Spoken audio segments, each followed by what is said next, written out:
Logo tu és rei? Pergunta Pilatos. Sim, tu o dizes, porque eu sou rei.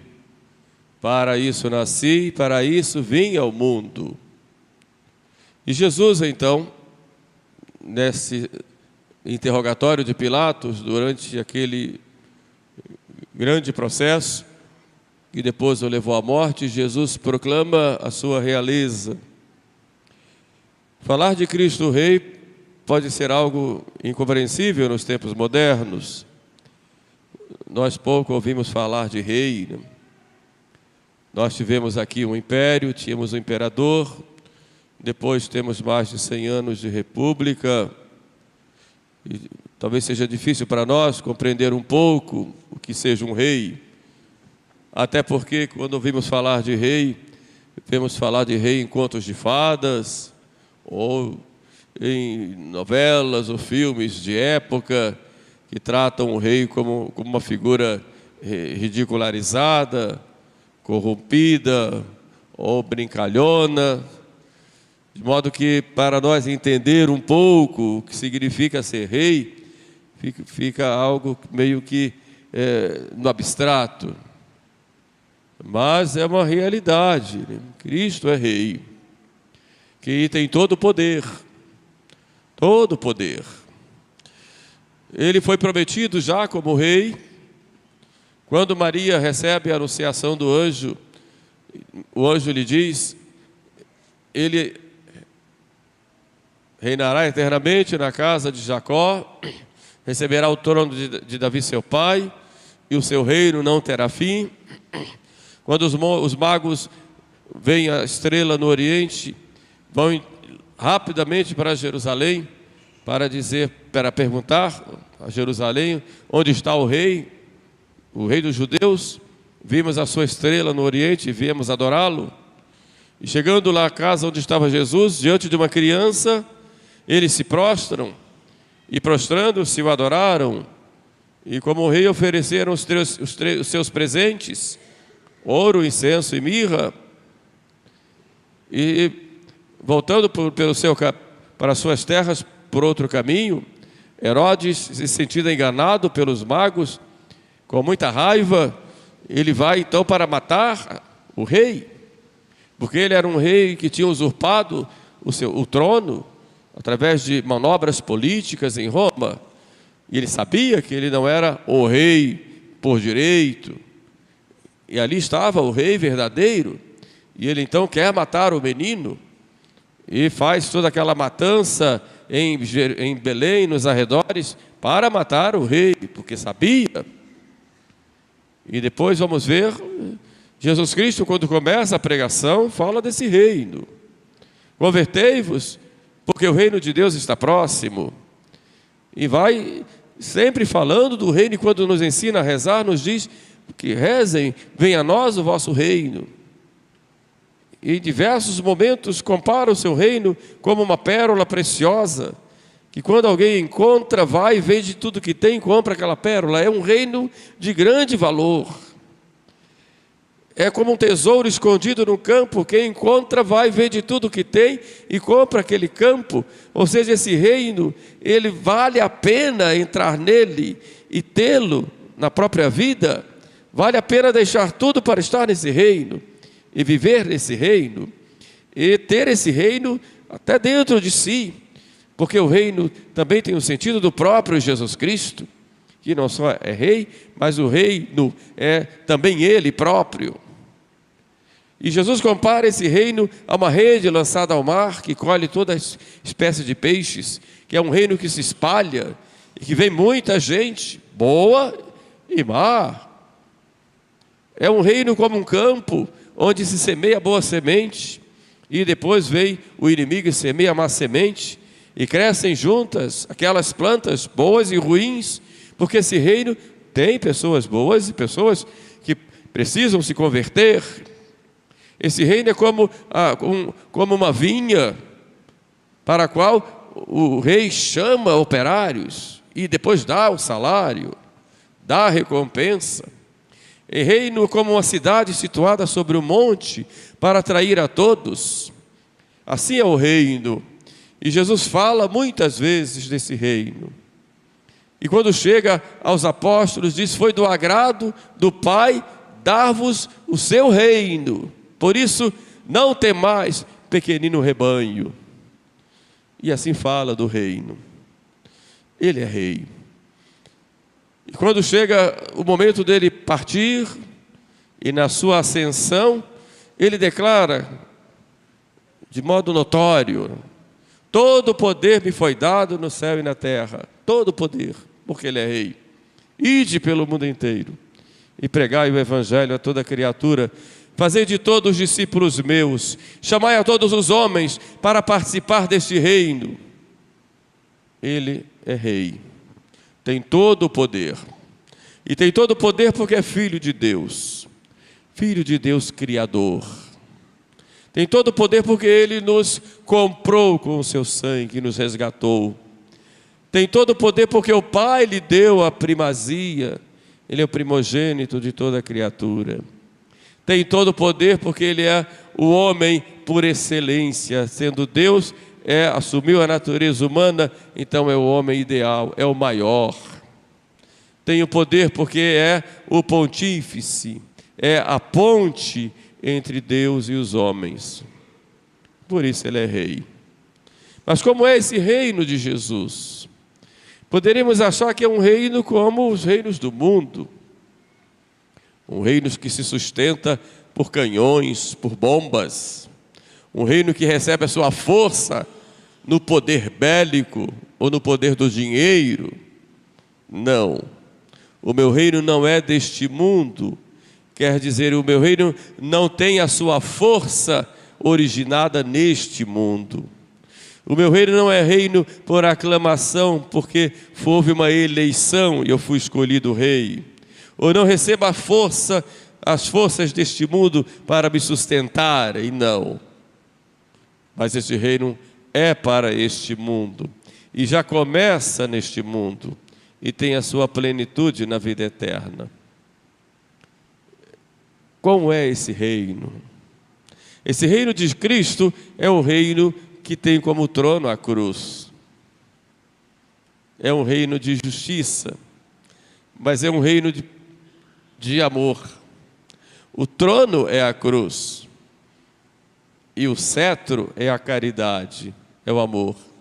É um reino que leva um Deus se fazer homem, se abaixar, se humilhar, e por amor, por misericórdia para com a humanidade caída, esse Deus feito homem vai às últimas consequências do amor e derrama o seu sangue até a última gota para mostrar ao homem que ama, para trazer o homem a si, para unir o homem a si. Esse é o Rei Jesus, que é um rei de amor, mas é um rei também que santifica, que transforma a vida do homem e dá o verdadeiro sentido. E a nossa fé é a fé nesse rei. Mas é um rei que não só santifica, como que é um rei justo, que dá o prêmio aos bons, mas também castiga os maus, para que se convertam. É um rei de justiça, mas une a justiça à misericórdia. É um rei forte, porque é o rei que vence sempre, porque o amor vence sempre. É um reino de vitória. Os reinos do mundo todos passam, as bombas passam, as armas passam, os poderes humanos passam, as glórias humanas todas passam, mas Jesus vence sempre. Ele já venceu e continua vencendo. E ai daquele que se voltar contra esse rei, ai daquele, como ele mesmo me promete, será esmagado por esta pedra rejeitada, que é a pedra angular que constrói esse reino. Mas é um reino de paz, porque traz a verdadeira paz, que é a paz com Deus.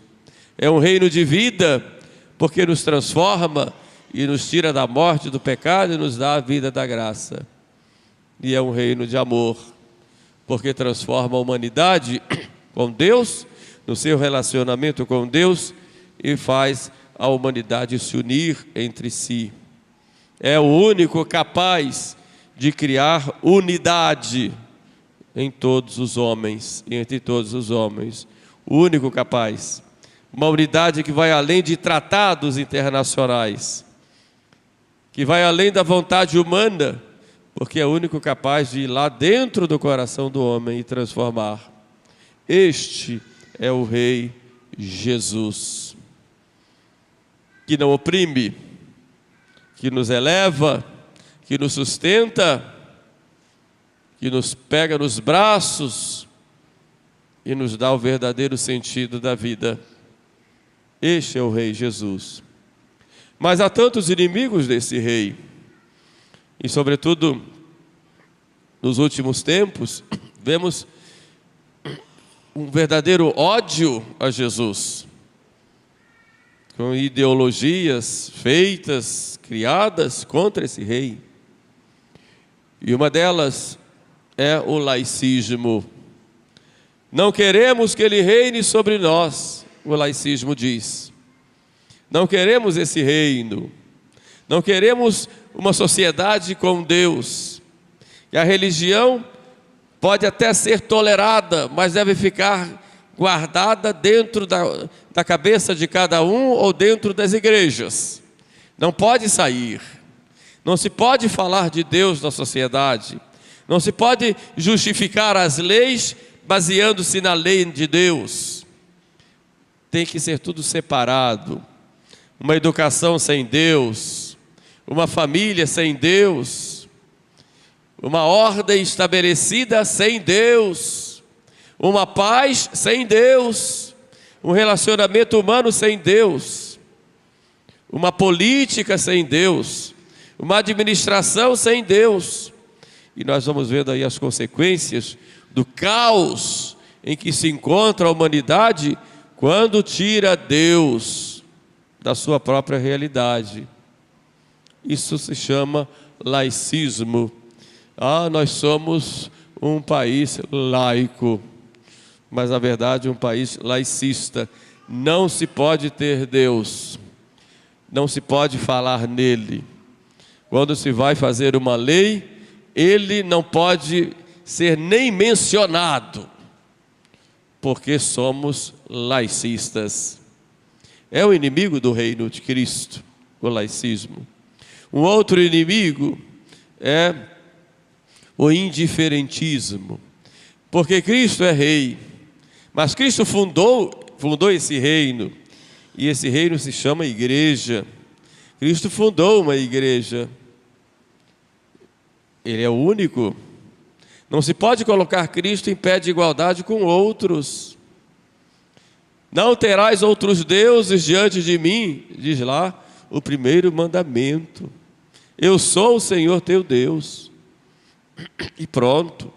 O indiferentismo religioso leva as pessoas a acharem que todas as religiões são boas, que todas são caminhos, que cada um pode ter a sua, que está tudo muito bem, que Deus não se revelou, ou se houve uma revelação de Deus, essa revelação está pulverizada nas diversas culturas, e que todos os caminhos são certos, todos são verdadeiros, e os homens então podem ter a religião que quiser, que estarão muito bem.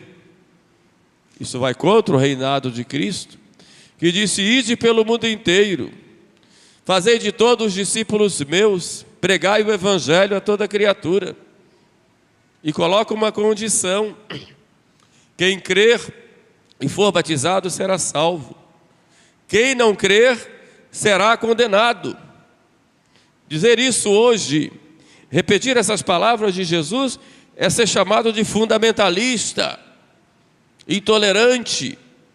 Mas Jesus é bem claro: quem não está comigo está contra mim, quem não recolhe comigo espalha, quem não crer será condenado. Isso é claro. Nós não podemos mais pregar sobre isso. Estamos sendo fundamentalistas, intolerantes. É o Evangelho. essa ideologia, que muitas vezes se infiltra até dentro da própria Igreja Católica, em considerar uma compreensão errada do relacionamento humano que nós devemos ter uns com os outros, acharmos que todas as religiões têm o mesmo valor, todas levam a Deus. Não. Cristo mandou pregar o Evangelho, e só há uma igreja de Cristo, que é a Igreja Católica, fora da qual não há salvação. E se alguém se salvar fora, não é porque está fora, é porque já internamente já tem aquele desejo da verdade, e sem culpa própria está visivelmente fora, mas interiormente já está em desejo de pertencer à Igreja de Cristo verdadeira, porque fora dela não há salvação. Isso é uma verdade. O indiferentismo leva as pessoas a acharem que todos os caminhos são bons, são culturas que a gente tem que adotar e aceitar. Então coloca em pé de igualdade os vários deuses do momento. Por causa disso, os primeiros cristãos foram levados à fogueira, foram levados às feras, foram degolados, crucificados, porque não quiseram colocar Jesus em pé de igualdade com os falsos deuses do Império Romano. Mas hoje, muitos católicos mal instruídos ou com má influência, com influências liberais, querem colocar Jesus em pé de igualdade com outras entidades, com outras conceitas, com entidades pagãs. Não, Jesus é único. Isso é indiferentismo religioso. Para mim, tanto faz. E o terceiro erro, que é contrário ao reinado de Cristo, é de achar que a lei é relativa, ou a verdade é a que cada um faz. É o chamado relativismo. No relativismo, a pessoa considera que a verdade não é absoluta. Considera que cada um pode ter a sua própria verdade, ou a sua própria visão da verdade, porque a verdade seria inatingível. Isso se chama relativismo. Então, todo mundo está certo. Moralmente eu posso fazer o que eu quiser, porque tudo é correto na minha cabeça. É a moral de situação, a moral de consciência, enfim, tudo é relativo. E isso se torna hoje uma verdadeira ditadura, como dizia o saudoso Papa Bento XVI. Então vemos aí que o reinado de Cristo vai sendo atacado. Outras vezes coloca esse reinado como se fosse um reino material. É um reino espiritual que tem sua influência material, mas é um reino espiritual. Mas querem um reino como se fosse um paraíso aqui na terra, materialista. E, infelizmente, muitos padres colocaram toda a sua vida em função de criar aqui na terra uma espécie de paraíso impossível e deixaram a vida eterna para segundo plano, ou muitas vezes nem se fala nela, como se fosse um paraíso. A função da igreja fosse criar aqui um grande Éden, com alguém mantendo o poder e tudo sendo como que um grande paraíso material, hoje até ecológico. Não é esse o reino de Cristo. Como viver esse reino de Cristo? O reino de Cristo deve começar dentro do nosso coração, dentro de nós. Quem é que reina aqui dentro do coração? E quando eu cometo um pecado, eu estou dizendo para Jesus: eu não quero o teu reino, não quero que reine sobre mim, prefiro essa outra coisa agora. Estou combatendo o reino de Cristo aqui dentro de mim. Por isso o reino deve acontecer dentro de nós. Não só abominando o pecado, mas procurando viver o próprio Cristo no dia a dia, viver as suas virtudes e deixar que Ele viva dentro de nós, em tudo que nós quisermos fazer, em todas as nossas ações, em todos os nossos projetos, em toda a nossa vida. Deixa Ele reinar. Deixa Jesus reinar no coração. Não expulse. Ele quer reinar.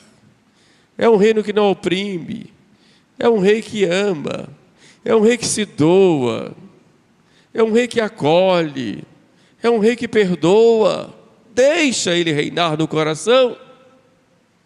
Não faça como fizeram os fariseus. Não queremos que Ele reine sobre nós. Não faça como gritaram aqueles homens lá para Pilatos: fora com Ele. Solta Barrabás, e esse crucificam. Mas o reino de Cristo também deve acontecer na nossa vida social, começando pela família. Como Jesus reina na sua casa, no seu relacionamento com a sua esposa, com o seu marido, como vocês se tratam, quais são os objetivos de vida que vocês têm? Vocês buscam realmente a santidade? Buscam ajudar um outro a crescer no amor de Deus, a serem santos? O matrimônio é uma vocação para a santidade, mas é também uma missão no mundo. Como vivem isto? Isso é o reino de Cristo em casa. No relacionamento com os filhos, que tipo de educação você dá aos seus filhos? Uma educação para o céu? Ou quer apenas que ele seja um grande homem aqui na terra? Que ele seja um grande profissional, famoso, conhecido, que tenha muito dinheiro e fama? Ou está preparando o seu filho para o céu? Que tipo de educação você está dando? Ou quer dar? E você com seu irmão, como você se trata? Procuram crescer juntos na paciência, na caridade? Ou ficam disputando um com o outro lugar, para que um cresça mais que o outro, ou pise no outro? Jesus quer reinar na sua família, mas quer reinar também nas suas atividades, no seu trabalho, com a sua honestidade, com a sua sinceridade, com o cuidado que você tem que ter com as pessoas que chegam perto de você, com o seu acolhimento, com a sua paciência, com o seu sentido de justiça. Ele quer reinar ali nas suas atividades. Como Ele reina? Quer reinar também no Estado. As nações todas devem ser sujeitas a Jesus. Não se pode ter uma lei humana contrária à lei divina. E o Estado deve cuidar do bem comum em vista do povo, em vista da própria eternidade daquele povo. Por isso Cristo deve reinar. Mas não adianta eu fazer grandes campanhas para que o Estado todo seja um Estado sujeito a Cristo Rei, se o povo não é. Então comecemos conquistando os corações, começando a nos converter. E é essa conversão que se espalha que vai fazer com que o reinado aconteça. Ele já existe, porque Cristo continua dominando, não um domínio como o domínio dos homens, mas um domínio de amor, porque é o Senhor. Ele continua reinando, porque Ele vence, é o vencedor. Mas Ele quer que os corações estejam abertos para Ele, porque Deus não força ninguém e quer o bem de todos. Então hoje, na festa de Cristo Rei, vamos fazer um exame de consciência e perguntar: o que é que eu estou fazendo para que Ele reine? Na minha vida, na minha casa, no ambiente onde eu frequento, nos meus costumes, no meu modo de agir, nas minhas palavras. Como estou trabalhando para que esse reino aconteça? E peçamos à Santíssima Virgem Maria, que é rainha, mãe do rei, que ela interceda por nós, nos inspire, nos fortaleça para que esse reino aconteça. E, como dizemos no Pai Nosso, que venha logo, venha a nós o vosso reino, reino de paz, de justiça e de amor. Amém.